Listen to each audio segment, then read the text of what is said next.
Hey guys, Mark Wages again. So today we're going to be doing a tutorial on approach and landing in one of my favorite airports and a few tips that are associated with that. And the airport, Sedona, Arizona. Stay tuned.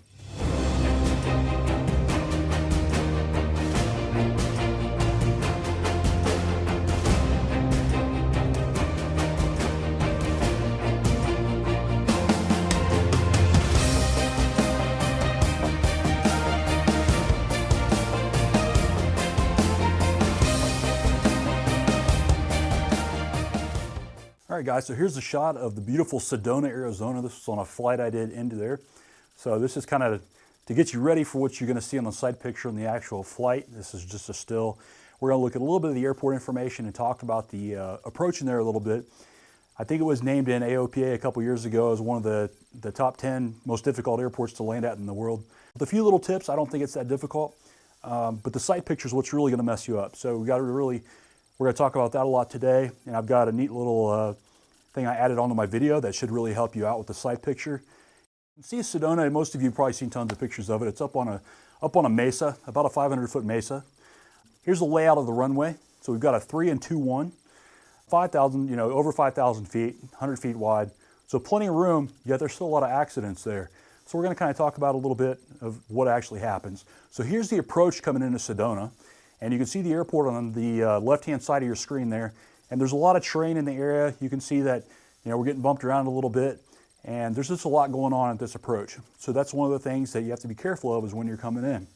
But let's take a little bit closer look at the airport and get a better feel for the terrain around it and how that looks. All right, so we're going to go ahead and zoom in here. And for those of you that don't know, Sedona is just south of Flagstaff. Absolutely beautiful area. So we're coming in here, we're zooming in, we're coming up on the airport, and we're going to kind of swing around to the west side of the airport so you can kind of get a better feel for what it looks like. So here's the west side. You can see the elevation and the terrain around it, how it is really up on a mesa.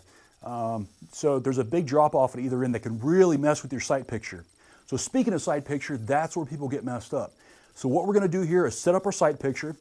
We're going to set the red circle on our aiming point, which is going to be the numbers in this case. So I want you to watch the red circle, and that should stay, there's going to be some bumps, but that should stay right on the approach end of the runway, right over the numbers. So that's what we're looking to see. And this applies to any runway, but especially going into here to Catalina Island, any airport that you have a big drop right before the runway, this is crucial. So if you're watching as we're coming in, very, very stable, but you can see how that red marker stayed right on the end of the runway, all the way in. That's what we're looking for when you're coming into this airport.